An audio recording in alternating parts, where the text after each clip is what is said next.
দেখলাম অনলাইন অফলাইনে দুইটা দল দুটোই চরমপন্থী। একদল অতিরিক্ত বাড়াবাড়ি, একটা অতিরিক্ত ছাড়াছাড়ি। বাড়াবাড়ি আর ছাড়াছাড়ি। একটা অতিরিক্ত বাড়াবাড়ি, সে একদম শবে বরাতকে মনে হয় লাইলাতুল কদরের উপরে নিয়ে যাচ্ছে আর কি। লাইলাতুল নিসফু মিনাশ শাবানকে কোনো কোনো ক্ষেত্রে বাড়াবাড়ি পন্থীরা একদম লাইলাতুল কদরের উপরে নিয়ে চলে যাচ্ছে। আর ছাড়াছাড়ি যারা, তারা বলছে এই রাত্রে কোনো কিছুই করা যাবে না। দুইটাই চরমপন্থী। বুঝতে পারছেন না মনে করেন? একদল এটাকে নিয়ে এত বেশি বাড়াবাড়ি করছে যে এটাকে একদম লাইলাতুল কদরের উপরে নিয়ে চলে যাচ্ছে। আরেক দল দেখা যাচ্ছে এটাকে এমনভাবে পরিত্যাগ করছে এই যে কিছুই করা যাবে না, কোনো ফজিলতি নাই। এখন আসলে মধ্যম পন্থা কি? মাঝখানে আমরা কি করবো তাহলে জানার দরকার আছে কি নাই? অনেক হাদিসের অনেক আলোচনা, প্রায় 40-50 পৃষ্ঠার বই। সব আলোচনা তো মাহফিলে করা সম্ভব না। আমি সারমর্মটুকু বলি। সারমর্ম কি? হাদিসের শবে বরাত নামে কোনো শব্দ নাই। এক নম্বর কথা কি নাই ভাই? শবে বরাত নামে কোনো শব্দ নেই। আছে লাইলাতুন নিসফু মিনাশ শাবান, শাবান মাসের মধ্য রজনী। শাবান মাসের মধ্য রজনী। শাবান মাস কি? উত্তর, নবী সাল্লাল্লাহু আলাইহি ওয়াসাল্লাম রমজান মাসের পর যে মাসে রোজা রাখতে বেশি গুরুত্ব দিয়েছেন তার নাম শাবান। আমার সাথে বলেন, শাবান মাস কি? নবী সাল্লাল্লাহু আলাইহি ওয়াসাল্লাম রমজানের পরে যে মাসে রোজা রাখতে খুব বেশি গুরুত্ব দিয়েছেন তার নাম শাবান। আয়েশা রাদিয়াল্লাহু আনহা তিনি বলতেন যে শাবান মাস আসলে নবী সাল্লাল্লাহু আলাইহি ওয়াসাল্লাম এত বেশি বেশি রোজা রাখতেন যে মনে হতো তিনি রোজা ছাড়বেনই না, সারা মাস রেখে ফেলবেন। বেশি থেকে বেশি রোজা রাখতেন শাবান মাসে। প্রশ্ন হচ্ছে কেন?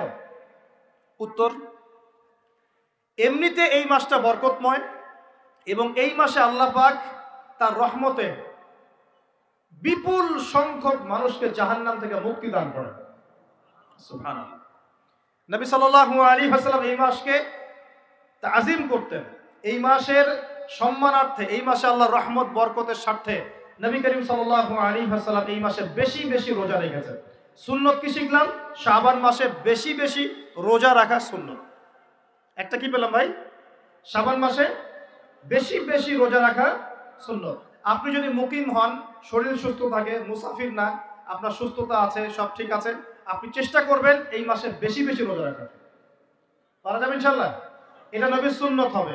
আরেকটা হাদিস মাথায় নিয়ে নেন, আজকে সারা ওয়াজ ভুলে গেলে এই ওয়াজটা ভুলেন না। কি হাদিস? নবীজি বলছেন, তোমাদের সামনে, হে আমার সাহাবীরা, তোমাদের সামনে এমন একটা যুগ আসছে, ওই যুগে আমার সুন্নতকে ধরে রাখাটা হাতের মধ্যে আগুন ধরে রাখার মতো হবে। আমি অনেকদিন এই লেকচারে এই হাদিসটা বলেছি। তোমাদের সামনে এমন একটা কঠিন যুগ আসছে, জামানা সবরিন, সবরের যুগ, কঠিন যুগ। ওই যুগে ঈমান ধরে রাখা, মানে আমার সুন্নতের উপর থাকা, হাতে আগুন ধরে রাখার মতো হবে। ওই যুগে যদি তোমরা আমার একটা সুন্নতকে জীবিত করতে পারো, সমাজে একটা সুন্নত মরে গেছে, ওটাকে আবার জীবিত করতে পারো, তাহলে 50 জন শহীদ সাহাবীর নেকি পাবে। হাদিসটা বুঝলেন? শুধু নেকি না, আপনি 50 জন শহীদ সাহাবীর নেকি পাবেন যখন চলমান সমাজে একটা সুন্নত মিটে গেছে, নাই, মানুষ আমল করছে না, কিন্তু আপনি সেটাকে জীবিত করলেন। পারা যাবে ইনশাআল্লাহ। একটা দেখাচ্ছি, যেমন সাহাবীদের যুগে মানুষ মসজিদে ঢুকলে কি করতো জানেন? আগে 2 রাকাত নামাজ পড়তো। কি করতো? মসজিদে ঢুকেই, ওযু অবস্থায় মসজিদে ঢুকেই তারা বসতেন না। আগে 2 রাকাত নামাজ পড়তেন, দুখুলুল মসজিদ বা তাহিয়াতুল মসজিদ, তারপরে বসতেন। আর নবীজি বলেছেন কিয়ামতের আগে আগে এই দুখুলুল মসজিদ, তাহিয়াতুল মসজিদ, এই নামাজটা উঠে যাবে। উঠে যাচ্ছে না আস্তে আস্তে। মসজিদে ঢুকলে মানুষ ধাপ করে বসে পড়ে, তাই না? মানুষ ভুলেই গেছে না সুন্নত। এখন আপনি যদি এই সুন্নতটাকে আবার জীবিত করতে পারেন, ইনশাআল্লাহ 50 জন শহীদ সাহাবীর নেকি পাবেন। সমাজে এখন দাড়ি শেভ করা ফ্যাশন হয়ে গেছে, বুঝছেন না? অনেকে শেভ না করলে চাকরি দেয় না। শেভ না করলে কি হয় না? চাকরি পাওয়া যায় না। স্কুলে তো না, কলেজে গিয়ে পড়তে গেলে ক্লাস করতে দেয় না। দাঁড়িয়ে আছে, যাও শেভ করে আসো, তাই বলে। এখন সমাজ চলছে উল্টা। এখন যদি আপনি নবীর সুন্নতকে আবার জীবিত করতে পারেন, 50 জন শহীদ সাহাবীর নেকি পাবেন ইনশাআল্লাহ। রাতে ঘুমানোর সময় একটা সুন্নত আছে, 33 বার সুবহানাল্লাহ, 33 বার আলহামদুলিল্লাহ, 34 বার কি আল্লাহু আকবার। বহু মানুষই পড়ে না। আপনি যদি পড়তে পারেন ইনশাআল্লাহ আল্লাহ পাক আপনাকে নেকি দিবেন। সমাজে বহু মানুষ চুল একদম এখন মেসি রোনাল্ডো কাট, তাই না? মেসি কাট আর রোনাল্ডো কাট। আর আমি সিলেট অঞ্চলে দেখে আসছি একদম লন্ডন কাট, দুই পাশ ছিলে মাঝখানে চুল, লন্ডন থেকে শিখে আসছি। এখন চুলেরও কিন্তু সুন্নত আছে, আছে কি নাই? দাড়ির যেমন সুন্নত আছে, চুলের সুন্নত নাই। একদম সামন পিছন সমান করতে পারেন, অথবা যদি চুল নাই থাকে তাহলে চুল মাথা মুন্ডন করেও রাখতে পারেন। অনেক সাহাবী মাথা মুন্ডিত ছিল। আবার অথবা কানের লতি পর্যন্ত বা কাঁধ বাবড়ি রাখতে পারে। এটা চুলের সুন্নত হলো কিনা? এখন সমাজের সব মানুষ এই সুন্নতটাকে ভুলে গেছে। আপনি সুন্নত মনে করে রেখেছেন, ইনশাল্লাহ আপনি নেকি পাবেন ইনশাআল্লাহ। এরকম অগণিত সুন্নত আছে, অগণিত, যেগুলো আমাদের সমাজ থেকে আস্তে আস্তে উঠে যাচ্ছে। আমি খুব দুঃখের সাথে বলছি, অনেক মসজিদে ফরজ নামাজ পড়ার পরে আমরা কি করি? একটা মোনাজাত করি, আল্লাহুম্মা আমিন বিরহমাতিকা ইয়া আরহামার রাহিম, ব্যাস উঠে চলে গেলাম, তাই না? উঠে চলে যায় না? তারপর স্যান্ডেল নিয়ে বাইরে চলে গেল। অথচ সালাম ফিরানোর পরে একবার বলতে হয় আল্লাহু আকবার। কি বলতে হয়? তিনবার বলতে হয় আস্তাগফিরুল্লাহ আস্তাগফিরুল্লাহ আস্তাগফিরুল্লাহ। বলতে হয় আল্লাহুম্মা আনতাস সালাম ওয়া মিনকাস সালাম তাবারাকতা ইয়া যাল জালালি ওয়াল ইকরাম। একবার পড়তে হয় আয়াতুল কুরসি, 33 বার সুবহানাল্লাহ, 33 বার আলহামদুলিল্লাহ, 33 বার আল্লাহু আকবার, তারপর কালিমা শাহাদা। এরপর সূরা ফালাক একবার, সূরা নাস একবার, ইখলাস একবার। আরো অনেক দোয়া আছে। আল্লাহুম্মা লা মানিআ লিমা আ'তাইত ওয়া লা মু'তিয়া লিমা মানা'ত ওয়া লা ইয়ানফা'ু যাল জাদ্দি মিনকাল জাদ। পড়তে হয় আল্লাহুম্মা ইন্নী আউযু বিকা মিনাল হাম্মি ওয়াল হাযান ওয়াল আজজি ওয়াল কাসালি ওয়াল বুখলি ওয়াল জুবন ওয়া দালা'id দাইন ওয়া গালাবাতির রিজাল। পড়তে হয় আল্লাহুম্মা আ'ইন্নী আলা যিকরিকা ওয়া শুকরিকা ওয়া হুসনি ইবাদাতিক। আরো অনেক দোয়া আছে। দেখেন তো, মোনাজাত করেন, আমি তো না করছি না, আমি তর্ক করতে আসি না এখানে, এটা নিয়ে আমি ঝগড়া করতে আসি। কিন্তু এই সুন্নতটা যে উঠে গেল, মোনাজাতটা করে যে মসজিদ থেকে বের হয়ে চলে গেলেন, এই সুন্নতটার উপর আমল কে করলেন? সুন্নত উঠে গেল না? আপনি যদি বসে এখন সুন্নতটা প্রতিষ্ঠা করেন, 50 জন শহীদ সাহাবীর নেকি পাবেন ইনশাআল্লাহ। এগুলো তো গেল আমলিয়াত। সমাজ চলছে সুদের উপরে, আপনি যদি হালাল অর্থনীতি প্রবর্তন করতে পারেন তাহলে কত নেকি পাবেন? সমাজ চলছে জেনায়, আপনি এখন পর্দা প্রতিষ্ঠা করলেন, তাহলে কত নেকি পাবেন? সমাজে চলছে দুর্নীতি, আপনি এখন আমানতদারিতা ইনসাফ প্রতিষ্ঠা করলেন, কত নেকি পাবেন? সমাজে চলছে শয়তানি, সব শয়তানি, কি চলছে? শয়তানি। এখন আপনি আল্লাহ রাব্বুল আলামিনের ওহী প্রতিষ্ঠা করলেন, কত নেকি পাবেন? নিঃসন্দেহে আর অনেক বেশি নেকি পাবেন। আল্লাহ পাক আমাদেরকে সেই লক্ষ্যে কাজ করার তৌফিক দান করুন। প্রিয় ভাইরা, যে কথা বলতে এখানে আসলাম, এক বাড়াবাড়ি এক কি ছাড়াছাড়ি, এর মাঝখানে কি একটা ফজিলত জানলাম। শাবান মাস মানেই এই মাসে নবীজি বেশি বেশি রোজা রাখতেন। তাহলে আমরা কি করবো এই মাসে? ভাই, বেশি বেশি রোজা রাখার চেষ্টা করবো ইনশাআল্লাহ। আল্লাহ তৌফিক দান করবেন। এবার আরেকটা পয়েন্ট বলি, সামনে রমাদান মাস। রমজান মাস আসলে আমরা মাশাআল্লাহ পরিপূর্ণ মুসলিম হওয়ার চেষ্টা করি, কিন্তু সারা বছর এটা ধরে রাখতে পারি না। রমজান মাসে যে নামাজ পড়ে না সেও মসজিদে যায়। দেখা যায় যে জুমার নামাজও পড়ে না, ও তারাবির নামাজ পড়তে যায়, যায় কি না? ওই দিন গিয়ে বলে এসি দেন, ইমাম সাহেব এসি অন করেন, তাই না? সারা বছর তো আসে নাই। ওই দিন গিয়ে ইমাম সাহেব এসি বন্ধ কেন? এই মুয়াজ্জিন সাহেব ফ্যান দেন। তখন ওখানে গিয়ে মানে কি বলবো, হ্যাঁ মাতব্বরি করে আর কি। যাক, তারপরেও যে মসজিদে আসছে, আমরা দোয়া করি আল্লাহ হেদায়েত দান করুন। আমরা তো কাউকে পিছনে ফিরাই দিব না, দিব? এখন রমজান মাস আসলে আমরা মাশাআল্লাহ রোজা রাখি, মানুষকে ইফতার করাই, দান সদকা করি, আমরা যাকাত দেই, তারাবি পড়ি, কোরআন তেলাওয়াত করি, আমরা মাশাআল্লাহ অনেক আমল করি। এই আমলগুলো কি একবারে ধাপাস করে ধরে ফেলা সম্ভব না? একটা আস্তে আস্তে ট্রেনিং প্রসেস লাগে। একটা ফ্যান চালু করলে ফ্যানটা কি শুরুতেই ধাপাস করে ঘুরতে শুরু করবে, নাকি আস্তে স্লোলি স্লোলি সে মোমেন্টাম ধরবে? কোনটা? আস্তে আস্তে সে গতি পাবে না, ধীরে ধীরে গতি পাবে। ঠিক শাবান মাসে এত বেশি রোজা রাখা, ইবাদত করার অর্থ কি? যাতে রমজান মাসে আপনি পরিপূর্ণ ইবাদত করতে পারেন। বুঝতে পারছেন কথা? রমজানে গিয়ে তো শুরুতেই সব ইবাদত ধরে ফেলা সম্ভব হবে না। মনে করেন আগামীকাল পহেলা রমজান, আজকে থেকে আপনি সব ইবাদত একসাথে করতে পারবেন? তখন গিয়ে আপনি বেগ পেতে হবে। কিন্তু একটা মাস আগে থেকে যদি ট্রেনিং নেন, ইনশাআল্লাহ রমজান মাসে ইজি হয়ে যাবে। এটা একটা কারণ নবী সাল্লাল্লাহু আলাইহি ওয়াসাল্লাম শাবান মাসে বেশি বেশি রোজা রাখতেন, আমল করতেন। আল্লাহ পাক আমাদের সবাইকে শাবান মাসে বেশি বেশি আমল করার তৌফিক দান করুন, যাতে রমজান মাসে গিয়ে আমরা সুবিধা পাই, রমজান মাসের হকটা আদায় করতে পারি। এবার এই মাসে নবী সাল্লাল্লাহু আলাইহি ওয়াসাল্লাম কি বলেছেন একটা হাদিস থেকে আগে বুঝি। এই হাদিসটা সহ অনেক হাদিসে এই একই রকম কথা এসেছে এবং এই হাদিসটা বিশুদ্ধ। এটাকে অস্বীকার করলে হাদিস অস্বীকারী হয়ে যাবে। বাড়াবাড়ি গ্রুপ, ছাড়াছাড়ি গ্রুপ, উভয়ের জন্যই নসিহত। নবী সাল্লাল্লাহু আলাইহি ওয়াসাল্লাম বলেছেন, ইন্নাল্লাহা তাআলা, নিশ্চয় আল্লাহ রাব্বুল আলামিন, লা ইয়াত্তালিউ ফি লাইলাতিন নিসফি মিন শাবান, শাবান মাসের মধ্য রজনীতে আল্লাহ রাব্বুল আলামিন তার রহমতের দৃষ্টি প্রশস্ত করেন। সুবহানাল্লাহ। আল্লাহ পাক শবে বরাত মানে আমরা যেটা বুঝি প্রচলিত অর্থে, লাইলাতুন নিসফি মিন শাবান, শাবান মাসের মধ্য রজনী, যে 15 শাবানের এই যে রজনী, এই রাতে আল্লাহ রাব্বুল আলামিন তার সৃষ্টির দিকে তার রহমতের দৃষ্টিটা প্রশস্ত করে দেখেন, প্রশস্ত করেন। এবং ওয়াগফিরু লিজামিই খালকিহি, আল্লাহ পাক তার সমস্ত সৃষ্টিকে মাফ করে দেন। আল্লাহ পাক কি করেন? তার সমস্ত সৃষ্টিকে কি করেন? মাফ করে দেন। কথাটা ভালো করে বোঝেন। আল্লাহ পাক তার সমস্ত সৃষ্টিকে মাফ করে দেন, ইল্লা, তাদেরকে ব্যতীত। এক, ইল্লা লিমুশরিকিন, এক নাম্বার যে ব্যক্তি মুশরিক, যে শিরক করে আল্লাহর সাথে, যে আল্লাহর সাথে শিরক করে। আর দুই, মুশাহিনিন, যে ব্যক্তি অন্তরে মানুষের সাথে বিদ্বেষ পোষণ করে, হিংসা বিদ্বেষ মনে আছে এরকম ব্যক্তি, এবং মনের মধ্যে শিরক আছে, শিরকি আকীদা, মুশরিক, এই দুই শ্রেণীর মানুষ ছাড়া আল্লাহ পাক সমস্ত মানুষকে মাফ করে দেন। সুবহানাল্লাহ। তাহলে এই রাতের ফজিলত প্রমাণ হলো কিনা? রাতের ফজিলতটা প্রমাণ হলো কিনা? আচ্ছা, এখন এর ব্যাকআপ আরো অনেকগুলো হাদিস আছে।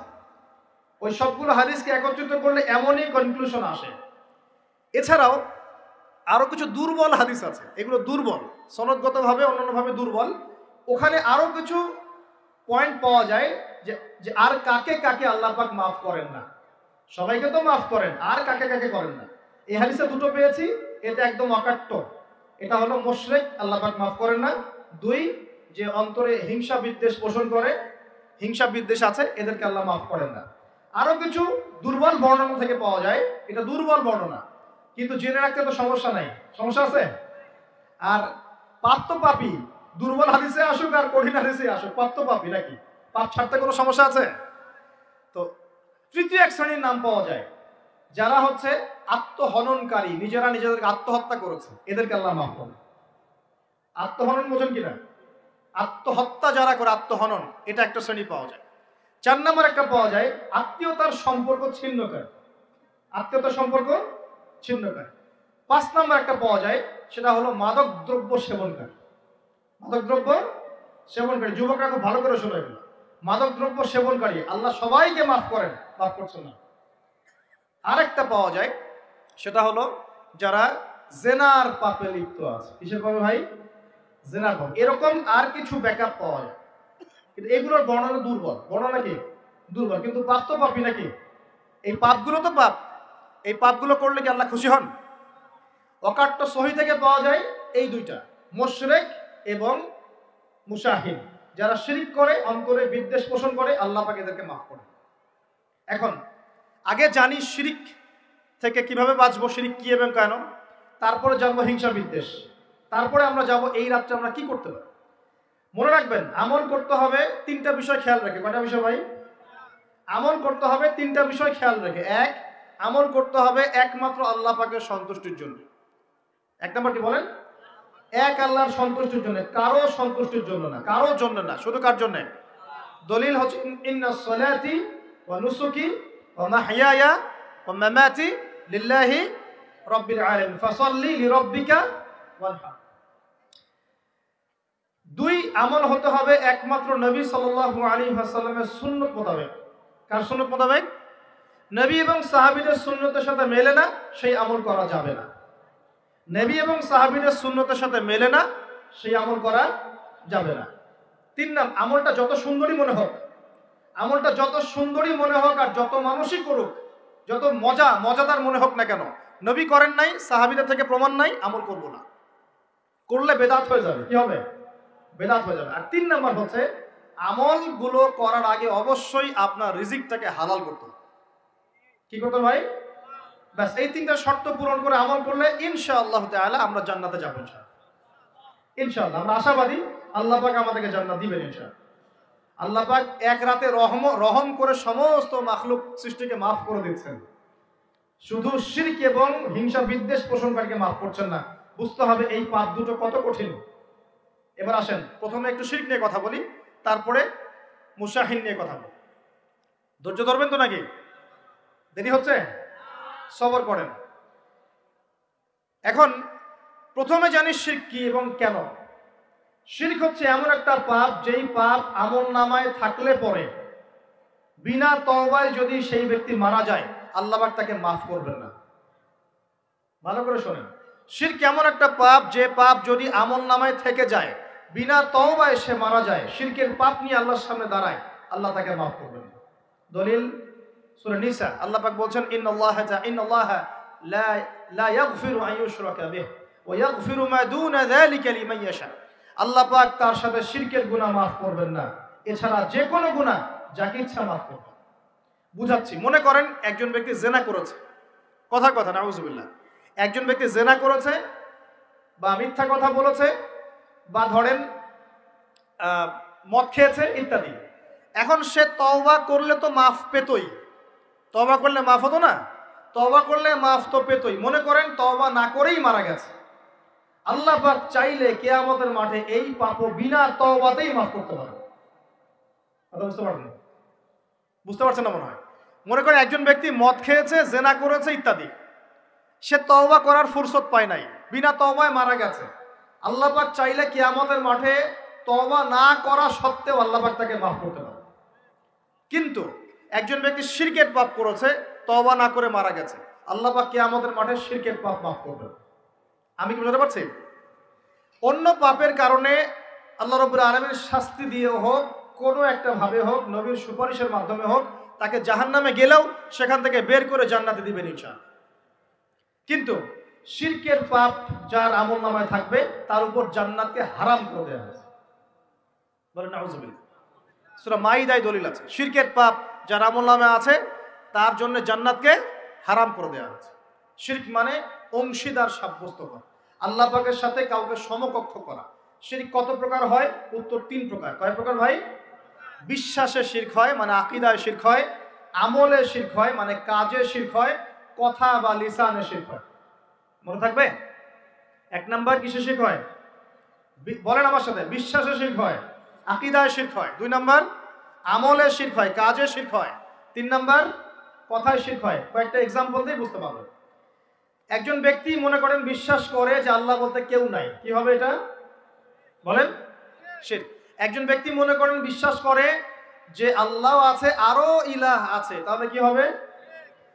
কেউ যদি বিশ্বাস করে আল্লাহর সন্তান আছে, কি হবে? কেউ যদি বিশ্বাস করে মহাবিশ্ব আল্লাহ সৃষ্টি করে নাই, বিগ ব্যাং থেকে সৃষ্টি হয়েছে, কি হবে? কেউ যদি বিশ্বাস করে আল্লাহ মানুষকে সৃষ্টি করে নাই, মানুষ বানর থেকে হয়েছে, কি হবে? আচ্ছা, বিশ্বাসগত শিরক। কেউ যদি মনে করে আল্লাহ ছাড়া অমুকে আমার সন্তান দিতে পারে, কি হবে? কেউ যদি বিশ্বাস করে যে আল্লাহকে পাওয়ার জন্য আমাকে মাধ্যম ওসিলা পূজা করতে হবে, তাহলে কি হবে? কেউ যদি চন্দ্র, সূর্য, গ্রহ, নক্ষত্র, গাছপালা, মূর্তি এসবে পূজা করে, কি হবে? এগুলো বিশ্বাসগত শিরক। কেমন শিরক ভাই? বিশ্বাসগত শিরক। 2 নাম্বার আসেন আমলগত, কাজগত শিরক। কেমন? মনে করেন সেজদা করতে হয় কার জন্যে? কেউ যদি এখন কবরে গিয়ে সেজদা করেন, কি হবে? আল্লাহর জন্য সেজদা করতে হয় না কবরে সেজদা করতে হয়? সেজদা কার জন্য? আচ্ছা, তাহলে শিরক হবে। কুরবানি কার জন্য করতে হয়? কেউ যদি এখন মনে করেন জিনকে সন্তুষ্ট করার জন্য কুরবানি করে দেবে, কি হবে? এখনকার যুগে কিন্তু বহু মানুষ জিনের উপাসনা করে। এখনকার যুগে বহু মানুষ জিনের উপাসনা করে। আর জিন বলে একটা জাতি আছে, আমাদের সাথে চলাফেরা করে, আমরা দেখতে পারি না। আমরা কি সব দেখতে পারি? আমরা কি সব জানি? আমরা তো আমাদের আত্মাকেই দেখতে পারি না। এত ঘুমাই গেছেন, আত্মা চলে গেছে, দেখতে পারছেন? আর আমরা কি জানি? আমরা কতটুকু জানি আগামীকাল কি হবে আপনার সাথে? বলেন দেখি, কেউ জানে? আমাদের জ্ঞান কত ক্ষুদ্র, বুঝতে পারলাম। আগামীকাল কি হবে তাই জানি না, আমার আত্মাকেও চোখে দেখি না। আর আমি যদি দাবি করি এখন আমি সব জানতাম, তাহলে কি হবে? অতএব জিন জাতি আমাদের মধ্যেই আছে কি নাই? ওমা খলাকতুল জিন্না ওয়াল ইনসা ইল্লা লিয়াবুদুন, আমি জিন আর মানুষকে শুধুমাত্র আমার ইবাদত করার জন্যই সৃষ্টি করেছি। আল্লাহ পাক আমাদের সবাইকে আল্লাহ পাকের সত্য বোঝার তৌফিক দান করুন। এবার আসেন, আপনাদের পার্বত্য এলাকায় জিনের উপাসনা হয়। এখন বললেন ভাই কেমন করে জানলেন?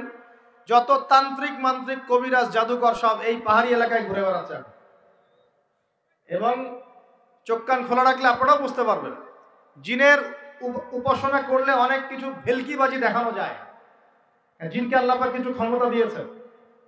জিন অনেক দূর থেকে দেখতে পারে।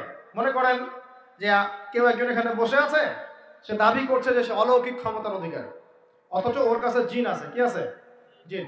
এখন আপনি শুনেছেন যে অমুক জায়গায় অমুক বাবা আছে, সে অনেক বড় ক্ষমতার অধিকারী, তো যাই দেখি উনার কি ক্ষমতা। এখন আপনি রাস্তায় আসছেন, তার সেই জিন তো আগেই দেখতে পাচ্ছে আপনি আসছেন দূর থেকে, সে আগে খবর দিল আসতেছে মক্কেল, ওই যে মক্কেল আসতেছে। এখন সে বলল যে ওই ব্যক্তির সাথে যে জিন আছে ওর সাথে কানেকশন করো। সবার সাথে একটা জিন আছে না? আছে কি নাই? একটা করে জিন শয়তান আছে না সবার সাথে? দুইজন ফেরেশতা একজন জিন সবার সাথেই আছে। আছে কি নাই? আপনার জিন জানে আপনার সাথে অতীতে কি হয়েছিল? জানে তো। আপনার জিন আপনার সাথে আছে না শুরু থেকে? তাহলে আপনি 1 মাস আগে কি করেছেন আপনার জিন তো জানে। ও ভবিষ্যৎ জানে না কিন্তু অতীত তো জানে। ও তো ভবিষ্যৎ জানে না কিন্তু অতীতে আপনি কি করেছেন ও তো জানে না? এখন এ ওর সাথে এই কারিনের সাথে যোগাযোগ করছে। এ ওকে বলছে এই তো 1 মাস আগে অমুক মেয়ের পিছনে দৌড়াইছিল, এই 1 মাস আগে অমুক একটা মেয়ের পিছনে দৌড়াইছে, ওই মেয়েকে পাওয়ার খুব চেষ্টা করছে, কিন্তু 1 মাস আগে ব্যবসায়ী কাজ করছে, কিন্তু 1 মাস আগে ওই কাজ করছে। এখন আপনি হেঁটে হেঁটে আসলেন, এদিকে খবর পাস করা শেষ, এসে বললেন বাবা আপনার কি ক্ষমতা, আমি আপনার ক্ষমতার নিদর্শন দেখতে চাই। সেই বাবা এখন বলছে যে তুই তো সেই ব্যক্তি না, তোর নাম অমুক না, আপনি তো ভেবা চাকা খেয়ে গেলেন। হ্যাঁ তাই তো, আমার নাম তো অমুক। তুই তো 1 মাস আগে এই মেয়ের পিছনে ঘুরছিস না? হ্যাঁ তাই তো, আপনি কেমন করে জানলেন? তুই 1 মাস আগে এই কাজ করছিস না? তাই তো, আপনি কেমন করে জানলেন? আপনার তো চোখ একদম আসমানে উঠে গেল। বাপরে বাপ, সে তো আমার অতীতের সব বলে দেয়, তুই অমুক জায়গায় এটা পাপটা করছিস না, তুই এই জায়গায় ওটা লুকায় রাখছিস না। ব্যাস আপনার মাথা খারাপ। জিনের উপাসনা করে মানুষ অনেকেই। আর জিনরা কি করে, অনেক সময় আসমানের কাছে যায় সংবাদ নেয়ার জন্য। সূরা মুলক পড়েন, সূরা মুলকের প্রথম পৃষ্ঠা পড়েন। আল্লাহ পাক ওদেরকে তাড়ানোর জন্য আসমানের মধ্যে এই উল্কাপিণ্ড নক্ষত্র নিক্ষেপ করেন। রুজুম আল্লিশ শায়াতিন, আল্লাহ বলেছেন এই নক্ষত্রগুলা আমি রুজুম আল্লিশ শায়াতিন, শয়তানদেরকে তাড়ানোর জন্য রেখেছি। সুবহানাল্লাহ। পৃথিবীতে অনেক কিছুই ঘটে আমরা খালি চোখে বুঝতে পারি না। এখন কেউ যদি জিনের উপাসনা করে, জিনকে সন্তুষ্ট করার জন্য এই কুরবানি করে, তাহলে কি শিরক হবে কিনা? সেজদা কার জন্যে? অন্য কারোর জন্য করলে কি হবে? কুরবানি কার জন্যে? অন্য কারোর জন্য করলে কি হবে? কার নামে কসম করতে হয়? যদি অন্য কারো নামে কসম করি, এই যে এখন বাপের নামে কসম, মায়ের নামে কসম করেন কেন? কসম করা যাবে না এভাবে। মান হালাফা বিগাইরি ইসমিল্লাহি ফাকাদ কাফার, কেউ যদি আল্লাহ ছাড়া অন্য কারো নামে কসম করে সে কুফরি করবে। যদি কসম করতেই হয় আপনাকে আল্লাহরই কসম করতে হবে। যদি কসম করতে হয় কার কসম করবেন? আর আল্লাহর কসম করে কি মিথ্যা বলতে পারবেন? মিথ্যা বললে তখন কাফারা দেওয়া লাগবে। আচ্ছা, কাফারা কি? সবচেয়ে সহজ কাফারা হচ্ছে 3টা রোজা রাখা। কয়টা রোজা? 3টা। আসেন আমরা যাই। এখন কসম করবো আল্লাহর জন্য, দোয়া করেন কার কাছে? দোয়া কার জন্য? এখন যদি অন্য কারোর কাছে দোয়া করা শুরু করি, সন্তানকে দিবে, অন্য কারো কাছে চাওয়া শুরু করি। মনে করেন আপনার রোগ ব্যাধি দেওয়ার ভালো করার মালিককে, যদি এখন আপনি একটা আংটি পরে মনে করেন এই আংটি আপনার রোগ ভালো করবে, কি হবে? শিরক হবে কিনা? এরকম অগণিত কাজের শিরক আমরা করছি। আল্লাহ পাক আমাদের শিরক থেকে বাঁচান। আর ভবিষ্যতের মালিককে, সময়ের মালিককে, ভবিষ্যৎ কে জানে? রাস্তায় টিয়া পাখি দেখে ভাগ্য পরীক্ষা করছে, ও কি ভবিষ্যৎ বলতে পারবে? যদি ওখানে গিয়ে হাত দেখান শিরক হবে না? রাশিফল দেখা যায়, রাশিফল কি? রাশিফল আজকে তোমার দিনটা কেমন যাবে, কালকে তোমার দিনটা কেমন যাবে, আছে না? তো এগুলো বিশ্বাস করলে কি হবে? এরকম পদে পদে শিরকে নিমজ্জিত আছে। এগুলো তো গেল আমলগত শিরক, আরো অনেক শিরক আছে। আমাদের কথার মধ্যেও শিরক হয়। কিসের মধ্যে? কথার মধ্যে। যেমন আমরা বলি ডাক্তার ভালো ছিল, না হলে রোগীকে বাঁচানো যেত না, বলি কি না? অনেকে বলি না, শিরক হবে। কেউ যদি বলে যে ড্রাইভারটা ভালো ছিল, না হলে গাড়ি নির্ঘাত অ্যাক্সিডেন্ট করতো, কি হলো কথায়? আরেকটা বিষয় আছে, আমরা অনেক সময় ইবাদত করি মানুষকে দেখানোর জন্য, সবাই বড় দানবীর বলবে, আমাকে নামাজি বলবে, এটাও কি? এটাও শিরক। কথার মধ্যে আর অনেক শিরক করি। সার্বভৌম ক্ষমতার মালিককে, তাবারাকাল্লাযী বিয়াদিহিল মুলক, সার্বভৌম ক্ষমতার মালিককে। আর আমরা যদি মনে করি আমরাই সার্বভৌম ক্ষমতার মালিক, কি হবে? শিরক হবে না? এরকম প্রচুর শিরকে আমরা নিমজ্জিত আছি। সবচেয়ে বড় যে শিরকটা এখনকার বিশ্বে চলছে সেটা হলো আল্লাহ পাকের হালালকে আমরা হারাম করে নিচ্ছি, আল্লাহর হারামকে হালাল করে নিচ্ছি। করছে কি না? বুঝতে পারছেন না মনে হয়। মাদক দ্রব্য কি হালাল না হারাম? আমরা অনেক সময় হালাল করে নিয়েছি, তাই নাই? জেনা হারাম না হালাল? আমরা এখন জেনাকে প্রমোট করছি, উস্কে দিচ্ছি। সমকামিতা হালাল না হারাম? এই সমকামিতার ব্যাধি ছড়িয়ে পড়েছে এখন সমাজের রন্ধ্রে রন্ধ্রে, পড়েছে না? এদেরকে আল্লাহ পাক এমন শাস্তি দিবেন যে শাস্তি আল্লাহ পাক কুল কায়নাতে কাউকে দেন নাই। কেমন শাস্তি দিবেন? কওমে লূতকে আল্লাহ রাব্বুল আলামিন মাটি থেকে উপরে উঠিয়ে আকাশ থেকে পাথর বর্ষণ করে থেতলে দিয়ে আবার মাটিতে দাফন করে দিয়েছে কওমে লূতকে। আল্লাহু আকবার। এই শাস্তি অপেক্ষা করছে এদের জন্য। সুদ হালাল না হারাম? আমরা কি এটাকে জায়েজ করে দিচ্ছি কিনা, খাচ্ছি কিনা? এই বিশ্বের সবচেয়ে বড় একটা সমস্যা চলছে, আল্লাহ পাকের হারামকে আমরা হালাল করছি, হালালকে হারাম করি, এটাও শিরক। এখন আল্লাহ পাক যে বলছেন সবাইকে মাফ করে দিবেন, আল্লাহ পাক শিরক যে করে তাকে মাফ করবেন না। এখন বলেন কত পার্সেন্ট মানুষ মাফ পাবে? এই পাপগুলো কত মানুষ করছে? সবাই করছে না? মোটামুটি সবাই মোটামুটি শিরক করছে। আমরা আল্লাহ পাক আমরা সবাইকে শিরকের পাপ থেকে বাঁচিয়ে রাখুন। এর পাশে একটা শিরক আছে রিয়া বা গোপন শিরক, লোক দেখানো আমল, এটাও গোপন শিরক। আর এক শ্রেণী। আচ্ছা, এখানে একটা কথা বলে রাখি, এই শিরকগুলো থেকে বেঁচে থাকলে কি হবে? শিরক থেকে বেঁচে থাকলে আপনার আমল নামায় যদি আসমান জমিন সমান গুনাহও থাকে, আল্লাহ পাক সমস্ত গুনাহ মাফ করে দিবেন ইনশাআল্লাহ। মনে করেন একজন ব্যক্তির আমল নামায় জেনা, সুদ, ঘুষ, হাবি জাবি দুনিয়ার পাপ দিয়ে ভর্তি, কিন্তু কোনো একটা কারণে বা কোনো একভাবে তার আমল নামায় শিরকের কোনো গুনাহ নাই, শিরক করে নাই, ইনশাআল্লাহ তাআলা কোনো না কোনো ওসিলায় হলে আল্লাহ পাক তাকে কিয়ামতের মাঠে মাফ করে দিবেন ইনশাআল্লাহ। একটা হাদিস বললেই যথেষ্ট হবে, তারপরে সামনে যাব। রাসূল সাল্লাল্লাহু আলাইহি ওয়াসাল্লামকে আল্লাহ পাক মেরাজের রাতে ওয়াদা করেছেন। কোন রাতে ভাই? মেরাজের রাতে ওয়াদা করেছেন, হে মুহাম্মদ সাল্লাল্লাহু আলাইহি ওয়াসাল্লাম, তোমার উম্মতের মধ্যে যে কোনো ব্যক্তি যত বড়ই পাপ করুক না কেন, আসমান জমিনের সমানও যদি পাপ করে আমার সামনে দাঁড়ায়, কিন্তু তার আমল নামায় শিরকের পাপ নাই, আমি আল্লাহ তার সামনে আসমান জমিন সমান ক্ষমা নিয়ে হাজির হবে, মানে সে মাফ পেয়ে যাবে। অতএব শিরক মুক্ত আমল করতে পারলে ইনশাআল্লাহ এই নিসফু মিনা শাবান, লাইলাতুন নিসফি মিনা শাবান, এই শবে বরাত যেটা আপনারা বলছেন, এই রাতে আল্লাহ পাকের ক্ষমা আমরা পেয়ে যাব ইনশাআল্লাহ। শিরক মুক্ত আমল করতে পারলেই ক্ষমা হবে ইনশাআল্লাহ। আল্লাহ পাক আমাদের সবাইকে শিরক থেকে বেঁচে থাকার তৌফিক দান করুন। এই শিরক সম্পর্কে বিস্তারিত জানার জন্য শিরক কি ও কেন, কিতাব ও তাওহীদ, তারপরে কোরআন সুন্নাহর আলোকে ইসলামী আকীদা, এই বইগুলো পড়াশোনা করেন, ইনশাআল্লাহ জানতে পারবেন। আর এক শ্রেণী মানুষকে আল্লাহ পাক মাফ করবেন না। এরা কারা? মুশাহিন। মুশাহিন মানে কি? যারা একে অপরের সাথে হিংসা বিদ্বেষ পোষণ করে। এখন বলেন দেখি, হিংসা বিদ্বেষ পোষণ করেন এমন মানুষ আছে এখন? বলেন দেখি।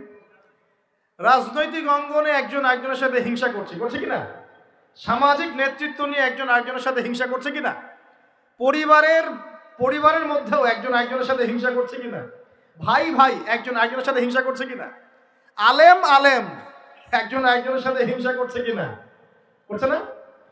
বক্তা একজন আরেকজনের সাথে হিংসা করে কিনা?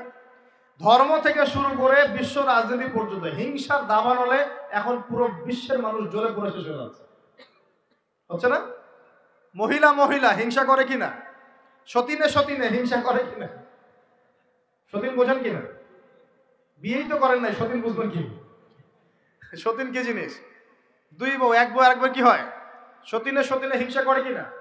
আয়েশা রাদিয়াল্লাহু আনহার বাসায় মানে ঘরে নবী সাল্লাল্লাহু আলাইহি ওয়াসাল্লাম বসে আছেন, ঢুকেছেন, আর অন্য একজন স্ত্রীর ঘর থেকে একটা খাবার আসতে পারে না, ভালোবাসে মহব্বত করে হাদিয়া দিয়েছেন।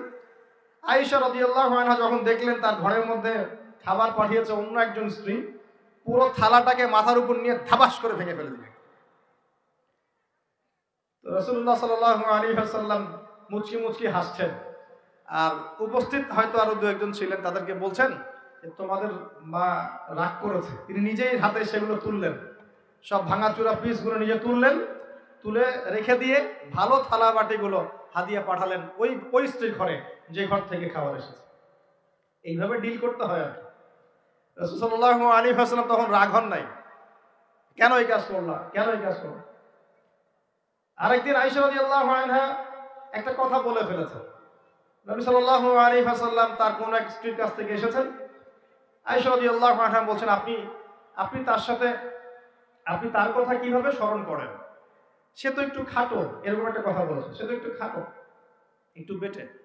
আয়েশা রাদিয়াল্লাহু আনহাকে আমাদের নবীজি বলছেন, শোনো, তুমি এমন একটা কথা বলেছো, আমাদের সবার জন্য হেদায়েত আছে, তুমি এমন একটা কথা বলেছো, এই কথাটা যদি সমুদ্রের সাথে মিশিয়ে দেওয়া হয় পুরো সমুদ্রের পানি দূষিত হয়ে যাবে, বলি নাউজুবিল্লাহ। এই যে এতটুকু কথা, যে সে তো একটু খাটো ইয়া রাসূলুল্লাহ, এই যে এতটুকু কথা, খালি এই যে অত কালো, কত অমুক, কত তমুক, কত গরিব, কত কৃষক, কত ছোট লোক, কত এই যে রিক্সাওয়ালা, কত আমরা কথা বলি না এগুলো, আমাদের এগুলো কথা আছে না সমাজে। এগুলো বলার সাথে সাথেই এটা এমন পাপ হয়ে যায়, সাগরের মধ্যে এই পাপ মিশিয়ে দিলে সাগরের পানি নষ্ট হয়ে যাবে, নাউজুবিল্লাহ। এরকম হিংসা বিদ্বেষ মনে থাকলে তাজকিয়া পাওয়া যায় না। তাজকিয়া মানে আত্মশুদ্ধি। তো এখানে এটা স্বভাব সুলভ মানুষের মধ্যে এসে যায়, আসে কি না, আসে না? এই সবে লাইলাতুন নিসফু মিনাশ শাবানের হাদিসগুলোর মধ্যে একটা হাদিস আসছে, সনদের কথা আমি বলছি না, আমি প্রসঙ্গটা বলছি, যে আয়েশা রাদিয়াল্লাহু আনহা বলছেন, আমি ঘুম থেকে উঠে দেখি রাসূল সাল্লাল্লাহু আলাইহি ওয়াসাল্লাম নামাজ পড়ছেন। কি পড়ছেন? নামাজ, তার ঘরে নামাজ পড়ছেন। নামাজে এত লম্বা সেজদা করছেন যে আমার কাছে মনে হলো নবী মনে হয় ইন্তেকাল করেছেন, নাউজুবিল্লাহ। তারপরে আমি তাকে তার বুড়ো আঙ্গুল ধরে নাড়া দিলাম। নবী সাল্লাল্লাহু আলাইহি ওয়াসাল্লাম তাড়াতাড়ি নামাজ শেষ করলেন, শেষ করে বললেন, আজকের রাত এমন একটা রাত, এই রাতে আল্লাহ রাব্বুল আলামিন তার অসংখ্য বান্দাকে মাফ করবেন। এরপর তিনি আবার ঘুমিয়ে গেলেন, আয়েশা রাদিয়াল্লাহু আনহা। এবার উঠে বলছেন, আমি দেখলাম যে নবী সাল্লাল্লাহু আলাইহি ওয়াসাল্লাম আমার ঘরে নাই। তখন তিনি বলছেন, আমার মনের মধ্যে তখন ওই মানে ফিলিংস আসলো যেটা মেয়েদের মধ্যে স্বভাব সুলভ চলে আসে। আমি মনে করলাম যে রাসূলুল্লাহ সাল্লাল্লাহু আলাইহি ওয়াসাল্লাম কি অন্য কোনো স্ত্রীর ঘরে চলে গেলেন আমাকে ছেড়ে। তখন আমি চাদর মুড়ি দিয়ে তাকে পিছু নেওয়া শুরু করলাম। পিছে পিছে গিয়ে দেখলাম রাসূল সাল্লাল্লাহু আলাইহি ওয়াসাল্লাম ওই জান্নাতুল বাকি বলি না আমরা, বাকিয়া গারকাত, মদিনায় মসজিদ নববীর পাশে কবরস্থান আছে না, ওই কবরস্থানে নবী সাল্লাল্লাহু আলাইহি ওয়াসাল্লাম দাঁড়িয়ে মাইয়েতের জন্য দোয়া করছেন। সুবহানাল্লাহ। আয়েশা রাদিয়াল্লাহু আনহা গিয়ে দাঁড়ালেন, নবীজি বললেন, তুমি কি মনে করছো আমি তোমার সাথে প্রতারণা করছি, আমি তোমার হক নষ্ট করব? বরং আজকের রাতে আল্লাহ রাব্বুল আলামিন অগণিত মানুষকে মাফ করে দেন, বলে সুবহানাল্লাহ। এই হাদিসগুলো এসেছে শবে বরাত প্রসঙ্গে। এখানেও দেখেন আয়েশা রাদিয়াল্লাহু আনহা কিন্তু একটু জেলাসি ফিল করেছেন যে আমার ঘর থেকে আবার অন্য স্ত্রী ঘরে চলে গেল কিনা। এগুলো স্বভাব সুলভ, এগুলো আসতে পারে, এগুলো মানুষের মধ্যে কি আসতে পারে, কিন্তু বিদ্বেষ পোষণ করে একে অপরের ক্ষতি করে দেওয়া, এই কাজগুলো যারা করবে আল্লাহ পাক এই রাতে ওদেরকে মাফ করবেন না। এখন আমাদের জন্য আগে নসিহত দুইটা, এই রাত্রের ফজিলত পেতে হলে নসিহত আগে দুইটা। এক, আমাদের আকীদা আমলে কোনো শিরক থাকা যাবে না, বলি আমিন। আল্লাহ কবুল করুন, আমাদের আকীদা এবং আমলে কোনো প্রকার শিরক রাখা যাবে না। দুই, আমরা মনের মধ্যে কোনো ভাইয়ের প্রতি হিংসা বিদ্বেষ রাখবো না। রাখবো ইনশাল্লাহ? রাখবো না। আমরা কোনো ভাইয়ের প্রতি হিংসা বিদ্বেষ পোষণ করবো না ইনশাল্লাহ। একটা হাদিস বললেই আপনি বুঝে ফেলবেন, তারপর আমি সামনে যাচ্ছি, এরপরে আমি আস্তে আস্তে ফিনিশিং দিব ইনশাল্লাহ। আল্লাহর রাসূল বলেছেন সাল্লাল্লাহু আলাইহি ওয়াসাল্লাম, তিনি বলেছেন যে তোমরা ততক্ষণ পর্যন্ত জান্নাতে যেতে পারবে না, ভালো করে শোনেন, তোমরা ততক্ষণ পর্যন্ত জান্নাতে যেতে পারবে না যতক্ষণ তোমরা প্রকৃত মুমিন না হচ্ছ, প্রকৃত মুমিন না হচ্ছ। আর তোমরা ততক্ষণ পর্যন্ত প্রকৃত মুমিন হতে পারবে না যতক্ষণ পর্যন্ত না পরস্পরকে ভালো না বাসছো, পরস্পরকে ভালো না বাসছো। এই ভালোবাসা আবার বয়ফ্রেন্ড গার্লফ্রেন্ড ভালোবাসা না, দিনই ক্ষেত্রে ভালোবাসা। আর আমি কি তোমাদেরকে জানিয়ে দেব কি করলে তোমরা পরস্পরকে ভালোবাসতে পারবে? সাহাবীরা বলছেন, অবশ্যই বলুন ইয়া রাসূলুল্লাহ। নবীজি বলছেন, তোমরা একে অপরকে সালাম দেওয়ার অভ্যাস করো, ইনশাআল্লাহ তোমরা একে অপরকে ভালোবাসতে পারবে। ইসলামের সৌন্দর্য দুটা, কয়টা ভাই? বেশি বেশি মানুষকে সালাম দেয়া এবং মানুষকে খাবার খাওয়ানো। কি খাওয়ানো? আরেকটা মনে রাখবেন, কিয়ামতের আগে আগে মানুষ বাছাইকৃত মানুষকে সালাম দিবে, সবাইকে সালাম দিবে। চলছে কিনা সমাজে? কিয়ামত দূরে না কাছে?